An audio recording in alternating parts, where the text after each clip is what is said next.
Ever since 1984, The Terminator has thrilled and amazed fans of all ages. It has also been a source of numerous questions and fan theories. The novel for the film does help to explain various plot holes and gaps in time. Randall Frakes and Bill Wisher wrote the James Cameron-approved novel. There was another novelization by Shaun Hutson, but the Wisher-Frakes novel is Cameron's preferred version. So let's look at the differences and explanations that the novel offers.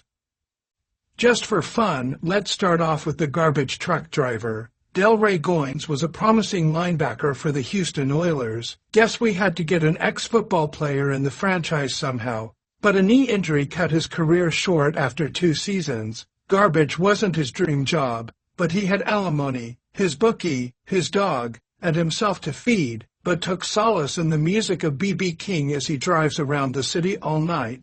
Those punks that meet the wrong arm of the T-800, Dale would drive into a parking lot as one of them was urinating. The novel identifies him as Mark. The truck's air horn scares him so badly that he caught his fly in his zipper. The other 2 are identified as Kotex and Rick. The novel goes into greater detail as to how time travel works, and more about the biology of the Terminator. Prior to entering the time machine, he was coated in carbonized conductive jelly to keep his outer tissue safe from burns due to the heat and electrical currents of time travel, which the jelly application is not portrayed in the film.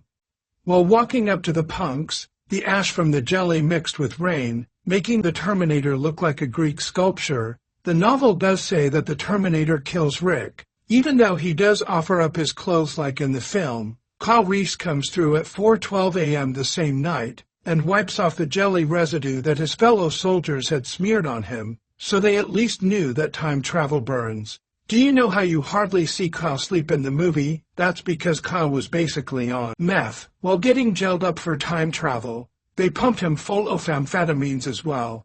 The novel offers answers to questions about the living tissue. Just like humans, the tissue needs oxygen and blood. The Terminator does many scans as he arrives in 1984. He breathes in and analyzes the air, computing that the air has pollutants, but is safe to breathe. The novel details that due to all the shotgun blast from Kyle during the tech war scene, his pneumatic pump was damaged.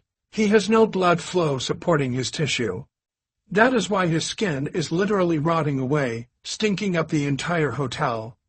It has a nuclear energy cell that could be damaged. It would be hard but not impossible to do so. It can operate for 1,095 days at full power, but when not in combat mode, he can cut power consumption down to 40%. However, the clock was ticking due to his tissue dying. The homeless pants character is named Benjamin Shantz. There is a reason why Kyle literally falls through time, because you have to calibrate the time and location. The techs that sent him back thought it was safer to calibrate him that high, reducing the chance of Kyle materializing knees deep in the ground. In the first James Cameron treatment, there was a second soldier sent back with Kyle, but he materialized within the building's fire escape, with its railing piercing him.